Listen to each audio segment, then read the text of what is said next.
रंजन, छात्र नेता, राष्ट्रीय जनता दल बिहार। ये बताया जाए, छात्र की जो समस्या इन दिनों काफ़ी ज़्यादा है।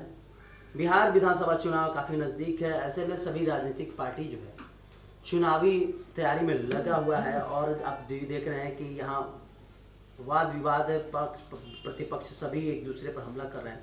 लेकिन जिस तरीके से बात किया जाए विकास की, तो विकास बिहार में होता दिखाई नहीं दे रहा है। क्या कहेंगे? देखिए, हम लोगों ने कई एक दफ़ा पहले भी देखा है। पहले जो लोकसभा का जो चुनाव हुआ था उसमें भी हम लोगों ने ये बात का एनालिसिस हम लोगों ने करा कि जो चुनाव हो रहा था वो चुनाव जो देश में जो मूलभूत जो समस्या है उस पर नहीं हो रहा था। देश में कहीं भी विकास की बात नहीं हो रही थी, देश में कहीं भी छात्र और नौजवानों की बात नहीं हो रही थी, देश में कहीं शिक्षा के बजट पे कोई चर्चा नहीं हो रहा था, देश आगे प्रगति कैसे करे इस पे कोई चर्चा नहीं हो रहा था। और निश्चित रूप से अभी जो विधानसभा का चुनाव जो सर पे है, बिहार विधानसभा चुनाव, और हम लोग विधानसभा चुनाव में भी देख रहे हैं जो भी विपक्ष की पार्टियाँ हैं, निश्चित रूप से जो भी एनडीए के जो भी घटक दल हैं, निश्चित तौर पे ये विकास से दूर हट के छात्र और नौजवानों के मूलभूत समस्याओं पर बात न करके सिर्फ तोड़ने और जोड़ने की राजनीति कर रहे हैं। और इस अभी आपने कहा तोड़ने और जोड़ने की राजनीति कर रहे हैं। सभी दल के छात्र संगठन और काफ़ी ज़्यादा युवा इस समय पॉलिटिक्स में इंटरेस्ट ले रहे हैं, छात्र राजनीति शुरुआत कर रहे हैं, लेकिन उनका करियर बहुत ज़्यादा बर्बाद भी हो रहा है। क्या कहेंगे? देखिए, निश्चित रूप से हम लोग छात्र हैं, छात्र की राजनीति करते हैं और बतौर छात्र हम लोगों का सबसे पहले ये मूल कर्तव्य है कि हम लोग पढ़ाई अच्छे से करें।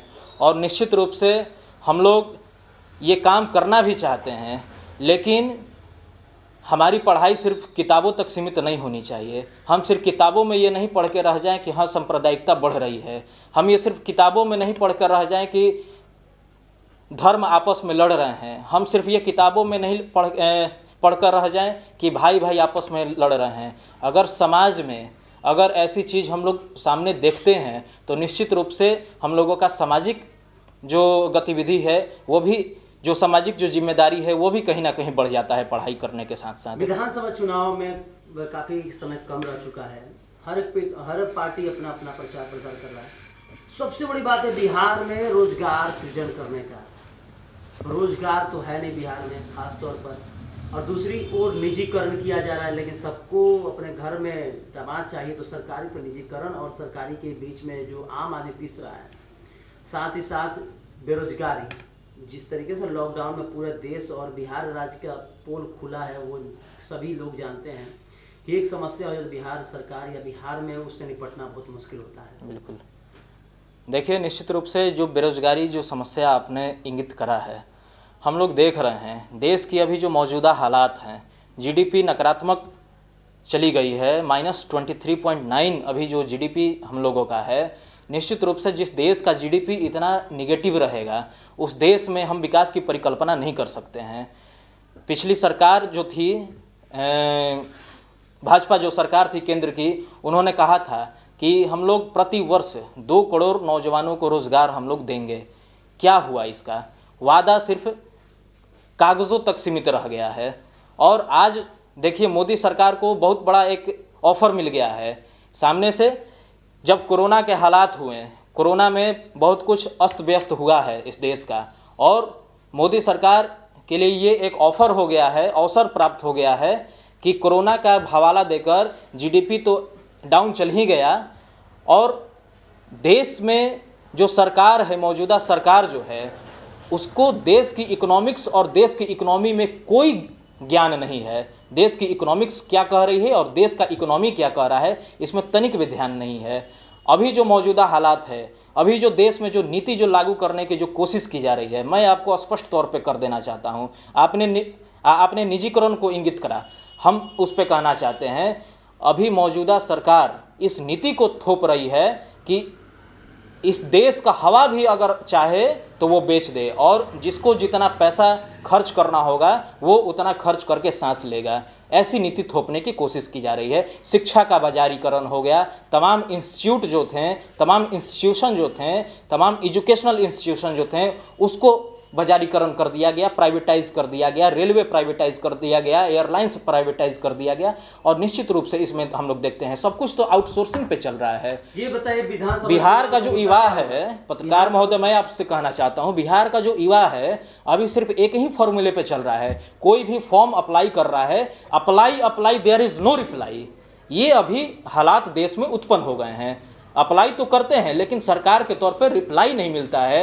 एसएससी का फॉर्म भरे कई एक साल गुजर गए, रेलवे के फॉर्म भरे कई एक साल गुजर गए, लेकिन अभी तक कोई नोटिफिकेशन उसका सरकार के तरफ से जाहिर नहीं किया गया।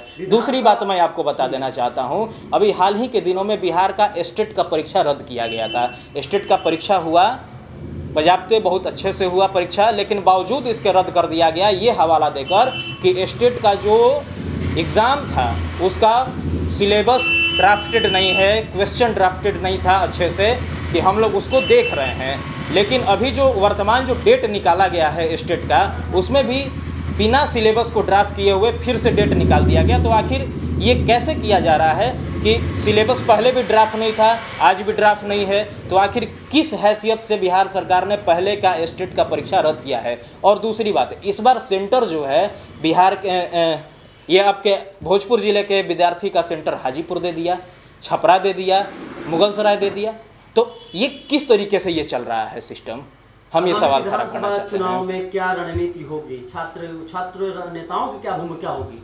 देखिए, यदि आप किसी भी पार्टी से, मैं बात नहीं कर रहा हूँ दलगत से, उससे ऊपर हटके, क्योंकि हर छात्र को रोजगार चाहिए, हर शिक्षित व्यक्ति को रोजगार चाहिए, और आप लोग पार्टी में जब जुड़ते हैं तो पार्टी की समक्ष बातें तो रखते होंगे, तो क्या रोजगार मुद्दा होगा या नहीं होगा? बिल्कुल, निश्चित रूप से युवाओं को रोजगार देना पहली प्राथमिकता होगी।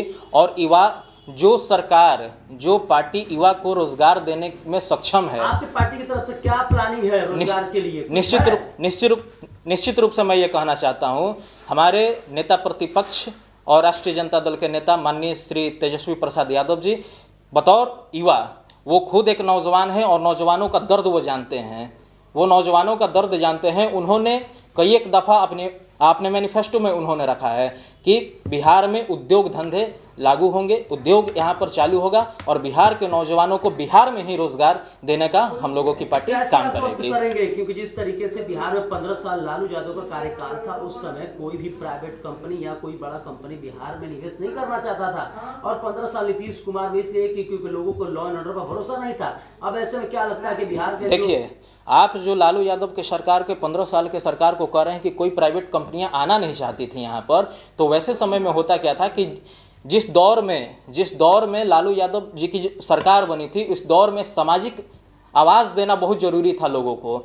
लोग दबे पिछड़े थे, उनको आवाज़ देना बहुत ज़रूरी था। लालू प्रसाद यादव जी ने आवाज़ देने का काम किया। लालू प्रसाद यादव जी ने पूरे बिहार में 9 यूनिवर्सिटीज़ बनाने का काम किया। आज बिहार के जो भी छात्र पढ़ रहे हैं उसी बनाई यूनिवर्सिटी में पढ़ रहे हैं। हम लोग खुद वीर कुंवर सिंह विश्वविद्यालय में पढ़ते हैं, जो कि परम आदरणीय लालू प्रसाद यादव जी का देन है। आज शाहाबाद प्रक्षेत्र का ये डिमांड था, जब लालू जी जब सरकार में आए, शाहाबाद प्रक्षेत्र का ये डिमांड था कि आरा में एक यूनिवर्सिटी स्थापित किया जाए, ताकि शाहाबाद का पूरा भोजपुर, बक्सर, रोहतास और कैमूर के बच्चे यहाँ पर आकर पढ़ाई ग्रहण कर सके, शिक्षा ग्रहण कर सकें। और उनकी डिमांड को देखते हुए परम आदरणीय लालू प्रसाद यादव जी ने यहाँ पर विश्वविद्यालय स्थापित करने का काम किया।